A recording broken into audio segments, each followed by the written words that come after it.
এই থেকে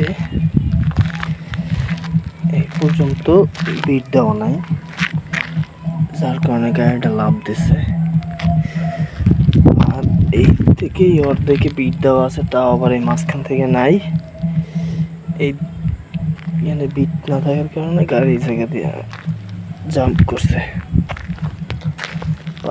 ভাঙছে। যারা রাতের বেলায় বালিয়াতলি ব্রিজ হয়ে যারা চলাচল করেন তাদের জন্য ভিডিওটি কাজে লাগতে পারে। বিশেষ করে আজকে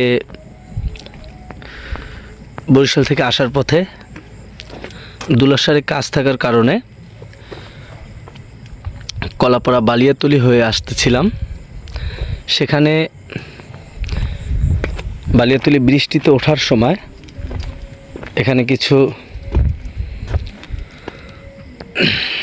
মেরামত জটিলতার কারণে আসলে আমি ব্রিজে যে বিটটা না থাকার কারণে অবশ্যই ভিডিওর পরবর্তী অংশে সেই বিটটি নেই, সেটি দেখবেন।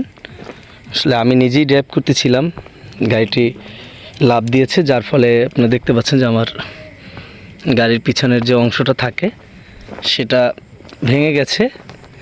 এবং আমার সাথে আমার ছেলের ছোটো ভাই ছিল মিজান আবদুল্লাহ, ও আঘাত পেয়েছে পায়ে। তো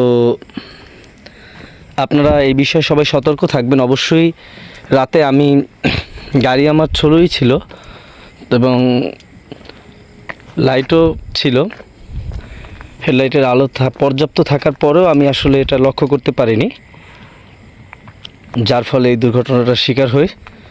তো আপনারা সবাই সতর্ক থাকবেন, বিশেষ করে যারা রাতে চলাচল করেন এই রাস্তা দিয়ে বা যারা নতুন ঢুকবেন এই রাস্তা দিয়ে। অবশ্যই এই বৃষ্টিতে অনেক সমস্যা আছে, এর আগেও আমরা দেখেছি বিভিন্ন লাইভে বা পোস্টে। তো আজকে আমি নিজেই তার ভুক্তভোগী হলাম। আর আমি কর্তৃপক্ষের দৃষ্টি আকর্ষণ করছি, আপনারা অবশ্যই এই জায়গাটি ভালোভাবে মেরামত করবেন, যাতে করে আমাদের মতো আর কেউ দুর্ঘটনার শিকার না হয়। আপনাদের দোয়া আছে বলে আমাদের গাড়িটি পড়ে যায়নি, আর আমাদের গাড়িটি পড়ে গেলে হয়তো আরও আমরা হতাহতের ঘটনা বেশি হতো।